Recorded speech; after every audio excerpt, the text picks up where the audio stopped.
बिल्कुल, देखिए कमलनाथ कांग्रेस के बड़े नेता हैं और उनके साथ में उनके बेटे नकुलनाथ की भी जाने की अटकलें चल रही हैं भारतीय जनता पार्टी में। और लोकसभा की 29 सीटों में सिर्फ एक सीट ऐसी है कांग्रेस के पास जो वो छिंदवाड़ा की सीट है।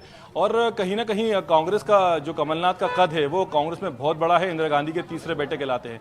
ऐसे में अगर कमलनाथ और नकुलनाथ बीजेपी में जाते हैं तो कहीं ना कहीं कांग्रेस के लिए बड़ा झटका होगा, इंडी गठबंधन के लिए बड़ा झटका होगा और राहुल गांधी की यात्रा के लिए भी झटका होगा। और कल जिस तरह से कल से अटकलें लगातार चल रही हैं और कमलनाथ से भी सवाल किया गया, जब उन्होंने सवाल को खारिज नहीं किया तो उसके बाद से जो कांग्रेस है वो अलर्ट हो गई है। और जो कमलनाथ के खास विधायक हैं, समर्थक हैं, उनसे लगातार चर्चा की जा रही है। कांग्रेस के प्रदेश अध्यक्ष जीतू पटवारी खुद बात कर रहे हैं, नेता प्रतिपक्ष ओम सिंगार खुद बात कर रहे हैं, उप नेता प्रतिपक्ष हेमंत कटारे खुद बात कर रहे हैं। और अभी भी जो जीतू पटवारी हैं उनके बंगले में जीतू पटवारी और हेमंत कटारे की लगातार बातचीत चल रही है। कोशिश की जा रही है कि पहले तो कोशिश ये की जा रही है कि कमलनाथ और नकुलनाथ बीजेपी में ना जाएं, और अगर किसी परिस्थितियों में वो चले जाते हैं तो जो उनके खास विधायक समर्थक हैं उनको बीजेपी में ना जाना दिया जाए। क्योंकि जिस तरह से सूचनाएं आ रही हैं उसके मुताबिक 1 दर्जन से ज्यादा विधायक और इतने ही पूर्व विधायक और पूर्व मंत्री और जो महापौर हैं वो बीजेपी में जा सकते हैं। चर्चाओं का दौर लगातार जारी है। जिस तरह से दीपक सक्सेना जो उनके खास समर्थक हैं, जो पूर्व मंत्री हैं, कमलनाथ के खास समर्थक हैं, पूर्व मंत्री हैं, पूर्व प्रोटेम स्पीकर हैं, जब उन्होंने एनडीटीवी से बात की तो उन्होंने कहा कि कांग्रेस में कमलनाथ की उपेक्षा हो रही है। मध्य प्रदेश के साथ साथ राजस्थान हारे, छत्तीसगढ़ हारे, लेकिन मध्य प्रदेश में जो हार है उसके जिम्मेदार कमलनाथ को बना दिया गया। उन्हें बेइज्जत करके प्रदेश अध्यक्ष पद से हटाया गया, उनको राज्यसभा का टिकट भी नहीं दिया गया और लगातार उनके साथ भेदभाव हो रहा है। और जितनी समितियां पहले बनती थी उसमें कमलनाथ निर्णायक भूमिका में रहते थे, उन समितियों में रहते थे, लेकिन अभी जो समितियां बनी हैं उनमें कमलनाथ नहीं है। तो कहीं ना कहीं ये निर्णय इसलिए लेना पड़ रहा है। तो उसके अलावा अगर हम बात करें सज्जन सिंह वर्मा की, जो कांग्रेस के बड़े नेता हैं, पूर्व मंत्री हैं और कमलनाथ के काफी करीबी हैं, उन्होंने भी कल अपना बयान जारी किया। उसमें उन्होंने कहा कि हम अपने नेता का अनुसरण करते हैं। जिस तरह से हमारे नेता ने अपना बायो बदला एक्स पर, उसी प्रकार हमने भी अपना बायो बदल लिया है और जहां हमारे नेता जाएंगे वहां हम जाएंगे। और अगर हम बात करें सज्जन सिंह वर्मा की, तो आज सुबह मेरी उनसे फोन पर बात हुई तो उन्होंने बताया, करीब सुबह 10 बजे मेरी उनसे फोन पर बात हुई तो उन्होंने बताया कि मैं अभी दिल्ली पहुंचा हूं, यहां से मैं कमलनाथ जी के पास जाऊंगा और हम सब लोग कमलनाथ जी के साथ हैं। जब मैंने उनसे पूछा कि क्या कमलनाथ और नकुलनाथ ने बीजेपी ज्वाइन कर ली है तो उन्होंने कहा अभी ज्वाइन नहीं करी है, अभी चर्चा जारी है, जो भी फैसला होगा उससे आपको अवगत कराया जाएगा। जी इजहार, देखिए कमलनाथ की अगर बात की जाए तो उनसे मीडिया ने भी जब सवाल पूछा था तो देखिए इनकार करते हुए नजर नहीं आए थे। और यही वजह है कि जो अटकलें हैं उसको हवा भी मिली थी और अब जो है दिल्ली में आवाज से निकले भी है। शाम तक ये भी कहा जा रहा है कि शायद तस्वीर साफ हो सकती है अगर वो बीजेपी में शामिल हो रहे हैं तो।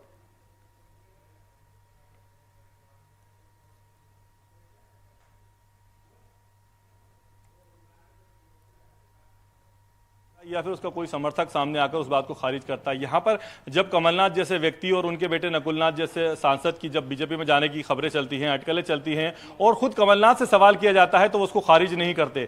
वो बोलते हैं कि ऐसा कुछ होगा तो सबसे पहले आपको बताऊंगा। तो कहीं ना कहीं ये इस पर जो अटकलें हैं उन पर कमलनाथ ने खुद मोहर लगाने की कोशिश की है। हालांकि खुलकर बोलने से वो बचे हैं और ना तो उन्होंने इनकार किया है ना हाँ किया है। और जिस तरह की सूचनाएं आ रही हैं, आज शाम को 5 बजे या फिर 7 बजे वो बीजेपी के बड़े नेताओं से मुलाकात कर सकते हैं और माना जा रहा है कि अगर जब उनकी मुलाकात होगी तो उस दौरान वो बीजेपी भी ज्वाइन कर सकते हैं। जी इजहार, देखिए जहां पर एक तरफ हम देख रहे हैं कि चर्चा चल रही है कि बीजेपी में शामिल हो सकते हैं, तो वही देखिए आलाकमान की अगर बात की जाए तो क्या कमलनाथ से संपर्क करने की कोशिश की जा रही है, उनको मनाने की कोशिश की जा रही है? चलिए इजहार, दोबारा मैं आपके पास लौटूंगी। प्रशांत जी हमारे साथ जुड़ गए, सीधा उनका रुख करते हैं। प्रशांत जी, देखिए इस खबर पर लगातार नजरें बनी हुई है, कमलनाथ बीजेपी में शामिल हो सकते हैं। क्या लगता है कि आज इसको लेकर क्या तस्वीर साफ हो सकती है, क्योंकि आज बीजेपी के राष्ट्रीय अधिवेशन का समापन भी होना है? जी देखिए, कयास यही लगाए जा रहे हैं कि आज शाम तक इस मामले में कुछ जिस अगली खबर का हम लोग इंतज़ार कर रहे हैं, क्योंकि कल जब से कमलनाथ दिल्ली पहुंचे हैं तो अटकलें तो लगाई ही जा रही हैं, लेकिन आज शाम तक, चूंकि आपने बिल्कुल ठीक कहा कि बीजेपी का जो अधिवेशन चल रहा है वो शाम को ख़त्म हो जाएगा और प्रधानमंत्री और गृहमंत्री अमित शाह, तमाम बड़े नेता फिर उसके बाद फ्री हो जाएंगे। तो माना यह जा रहा है कि आज शाम तक ज़रूर कुछ ना कुछ क्लियर हो जाएगा। और इसका कुछ इंडिकेशन देखिए, कल हमारी कांग्रेस के कुछ बड़े नेताओं से, उनकी कुछ सूत्रों से बात हुई थी और उनका ये कहना था, कल तक वो ये कह रहे थे रात तक कि कमलनाथ को मनाने की कोशिशें चल रही हैं। कुछ नेता उनके संपर्क में हैं, कुछ नेताओं ने उनसे संपर्क साधने की कोशिश की है, बात भी हुई है। कमलनाथ ने अपनी नाराजगी, अपनी शिकायतें जो भी है वो बताई हैं। लेकिन कल तक कांग्रेस के इन सूत्रों का कहना था कि कमलनाथ ने न तो इस्तीफा दिया है और न ही ऐसे संकेत दिए हैं कि वो पार्टी छोड़ने जा रहे हैं। लेकिन आज जब उन्हीं नेताओं से मैंने बात किया आज सुबह फिर से, अब उन नेताओं के सुर बिल्कुल बदल गए हैं। उनका ये कहना है कि कमलनाथ की जो यह रणनीति है उसको पार्टी आलाकमान दबाव की रणनीति मान रहा है, एक तरह से ब्लैकमेल अगर बोले उसकी रणनीति मान रहा है। लिहाजा अब कमलनाथ को मनाने का कोई सवाल ही पैदा नहीं होता है, अब उनसे कोई संपर्क नहीं साधा जाएगा और कमलनाथ को जो भी अब अगला फैसला करना है वो उन्हीं को करना है, उनको खुद अपना फैसला करना है। कांग्रेस की तरफ से उनके किसी भी स्तर पर कांग्रेस की तरफ से अब उनको न तो मनाने की कोशिश की जाएगी न तो उनसे संपर्क करने की कोशिश की जाएगी। ये अब कमलनाथ के विवेक पर निर्भर करता है कि वो अपना फैसला क्या करते हैं, आगे का फैसला क्या लेते हैं। अब खुद उनको ये निर्णय लेना है। तो कांग्रेस के सुर में भी कहीं ना कहीं बदलाव आया है। इसका मतलब जरूर है कि अब ये बात कांग्रेस के नियंत्रण से भी बाहर है, जिसको हम लोग बोलते हैं। और कांग्रेस को भी ये आभास हो चला है कि कमलनाथ और उनके बेटे नकुलनाथ, या जो चर्चा ये भी है कि केवल नकुलनाथ बीजेपी की तरफ जा रहे हैं और उनके ये महज औपचारिकता है कि कमलनाथ या उनके बेटे नकुलनाथ भारतीय जनता पार्टी ज्वाइन करें। तो अब प्रशांत जी, इससे जुड़ा मेरा एक सवाल था कि देखिए खबरें ये भी आ रही है कि कमलनाथ शायद राजनीति से यहाँ पर ब्रेक ले सकते हैं और नकुलनाथ के राजनीतिक भविष्य को देखते हुए शायद केवल और केवल नकुलनाथ ही बीजेपी में शामिल हो सकते हैं। इससे जुड़ी क्या कुछ अपडेट है आपके पास? नहीं, बिल्कुल। देखिए, इसकी एक और वजह भी है। एक तो जो आपने कहा बिल्कुल ठीक है, ये कहा जा रहा है कि कमलनाथ चूंकि अब उनकी उम्र काफ़ी ज़्यादा हो चुकी है और ऐसे भी मध्य प्रदेश की राजनीति में अब बहुत ज़्यादा, चूंकि अभी चुनाव हुए हैं विधानसभा के, तो 5 साल बाद ही चुनाव होंगे। राज्यसभा की अभी कोई सीट खाली नहीं है, लिहाजा वहाँ कोई चुनाव नहीं होना है। तो कमलनाथ की भूमिका अभी काफ़ी सीमित है। कमलनाथ को चिंता जाहिर तौर पर जो कहा जा रहा है कि नकुलनाथ छिंदवाड़ा से वर्तमान सांसद भी हैं और वो चाहते हैं कि भारतीय जनता पार्टी अगर ज्वाइन करते हैं और उनकी तरफ बीजेपी के कैंडिडेट के तौर पर चुनाव लड़ते हैं तो उनके जीतने की संभावना ज़्यादा रहेगी। तो लिहाजा नकुलनाथ पार्टी ज्वाइन कर ले। एक और वजह इसकी ये मानी जा रही है कि तजिंदर सिंह बग्गा हैं, बीजेपी के नेता हैं, सिख नेता हैं। उन्होंने कल भी एक ट्वीट किया था, आज भी ये किया है और वो बार बार 84 दंगों में कमलनाथ की भूमिका पर जो सवाल उठते रहे हैं, बीजेपी की तरफ से भी उठते रहे हैं, उसको लेकर इस बात को रेखांकित कर रहे हैं। तो हो सकता है इस फजीहत से बचने के लिए कमलनाथ को बीजेपी अपनी पार्टी में ज्वाइन नहीं कराए। लेकिन नकुलनाथ से जाहिर है वो उनके बेटे हैं, उनकी उसमें कोई भूमिका की कभी कोई बात नहीं रही है। तो नकुलनाथ पार्टी में आ जाए और कमलनाथ फिलहाल बीजेपी ज्वाइन नहीं करें। और जाहिर तौर पर जब मध्य प्रदेश में अभी कोई राजनीतिक चुनाव हो चुके हैं तो कमलनाथ की भूमिका सीमित रहे, लेकिन नकुलनाथ बीजेपी ज्वाइन करें और छिंदवाड़ा से वो बीजेपी के टिकट पर चुनाव लड़े।